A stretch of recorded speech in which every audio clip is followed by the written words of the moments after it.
Training for a half marathon is a lot of work. You dive in, you spend a ton of time getting ready, and you get to mile 8 in your half marathon and everything goes sideways. And that's what happened to me just a week ago on my half marathon. It was a mistake. I think in hindsight, obviously that's beating my stomach up. So that was dumb. Oh well. So let's talk about my 5 tips to avoid bonking at mile 8 in your next half marathon. This guide is gonna be just for beginners.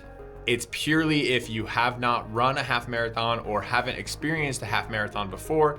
Maybe you're on a weight loss journey. Maybe you are in your early 30s and this is the first competitive run you've ever done. You've done a 10K, but you really haven't stretched further than that.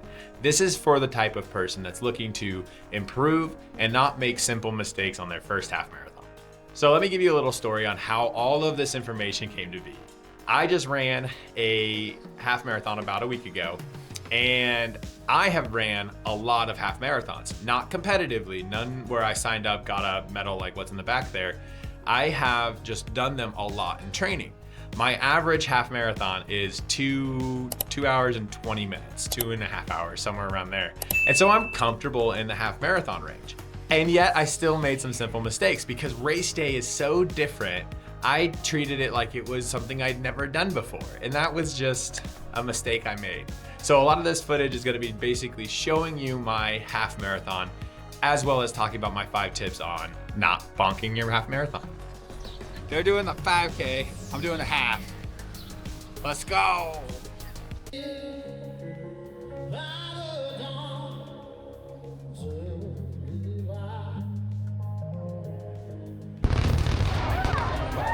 time to go. You ready? Good luck, guys. And we're off. Here we go.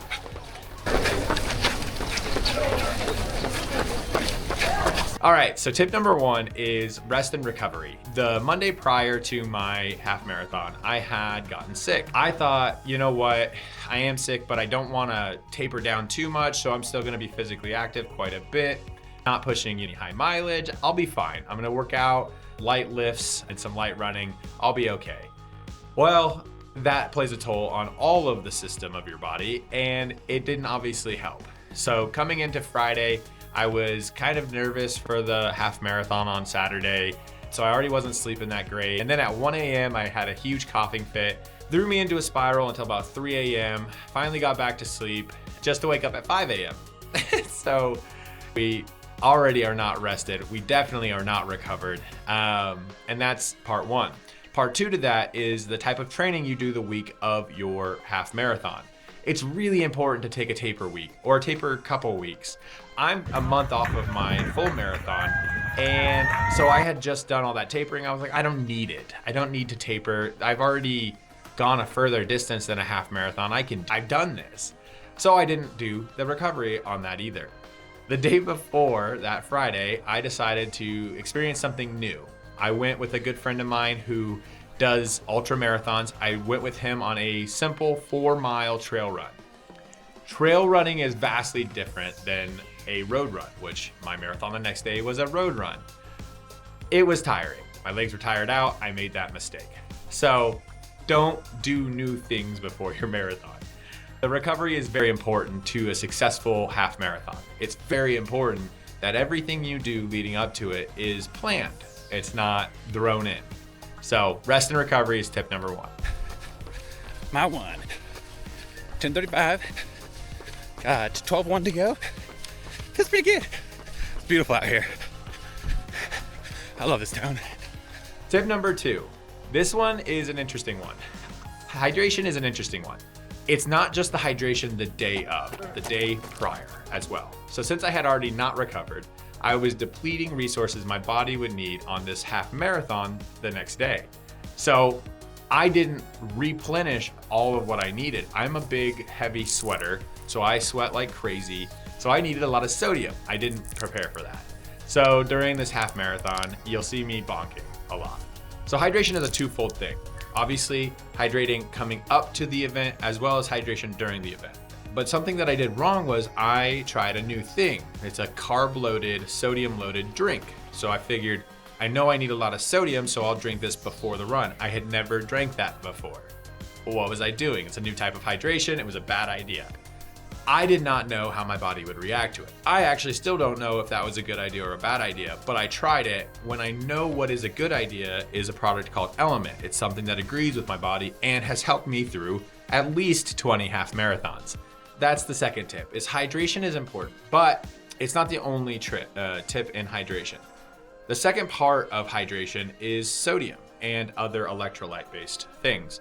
So sodium for me is a very high level necessity. Because I sweat so much, I need a larger amount of sodium. So at mile 4, we just hit our first sucker punch. I sweat profusely, so plenty of sodium. And I messed that up. Thankfully, my friend that is the ultra marathoner, he was there at that run. He gave me some sodium tablets before the race started, and those helped me a lot. Love sodium tablets. It is something I had never done before. Again, doing something new. But that one actually seemed to help. If I didn't have those, I don't think I would have finished this half marathon. I threw a couple in when I was starting to really cramp up, and that helped a ton. First time in my life, I can say right that I ran track and field, baby. It's not even intentional. I could run a whole lap in this thing. So technically, I raced in track. Suck it, high school.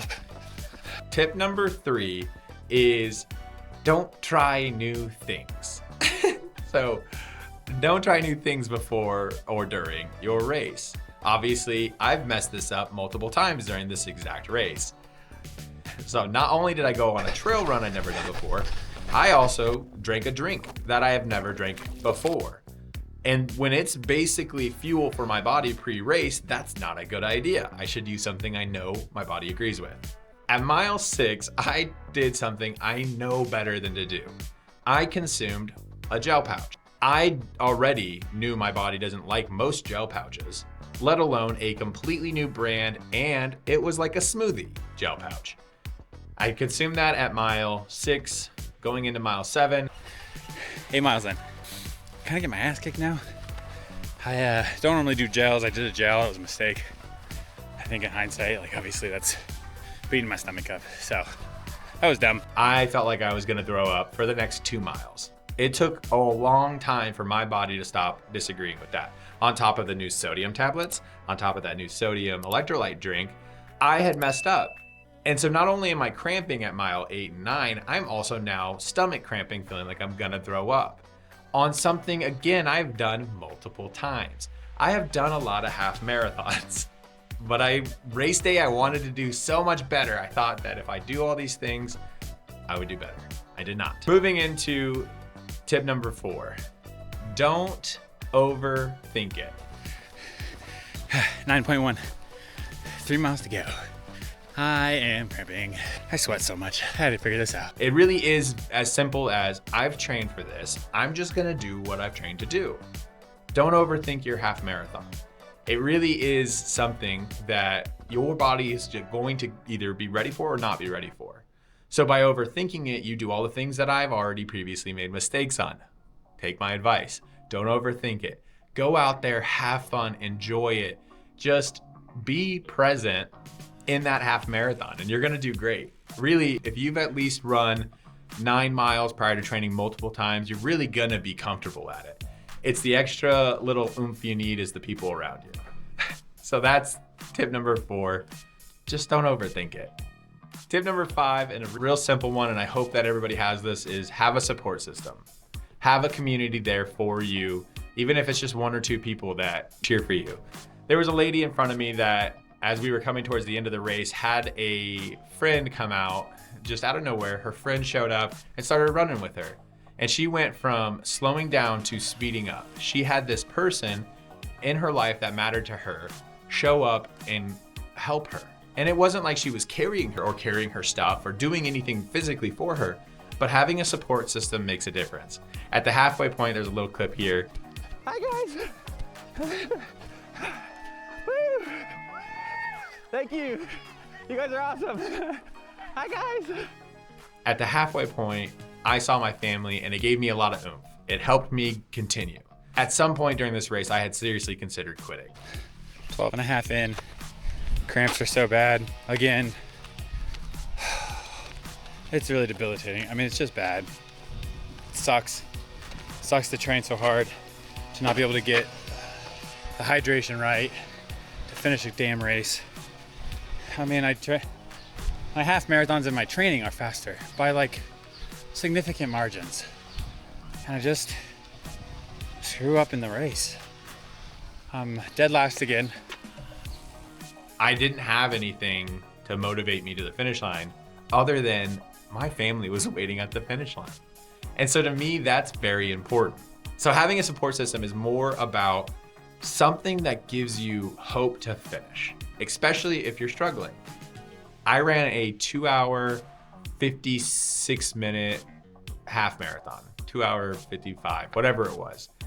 And I just wasn't happy. But seeing my family at the finish line really did help me. There's a clip here where I was pretty devastated.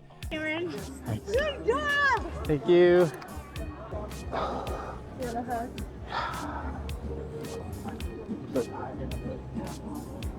My whole life in last place. Yeah. And I just didn't want to get last again. I thought I got last. As sad as it is, I was so happy when I found out I did not get last. And so those are my tips to having a successful half marathon. Remember, running a half marathon, just don't overthink it, don't overdo it before, and bring someone along with you that can help you. It's that simple. I know you're gonna have a great first race experience. If this video helped you in any way, I would love it if you would hit the subscribe button and comment below how your first race went, any tips that you have for future runners and for myself to maybe improve for the future. Thank you so much for coming by. I love the community we're building, and we'll see you in the next one.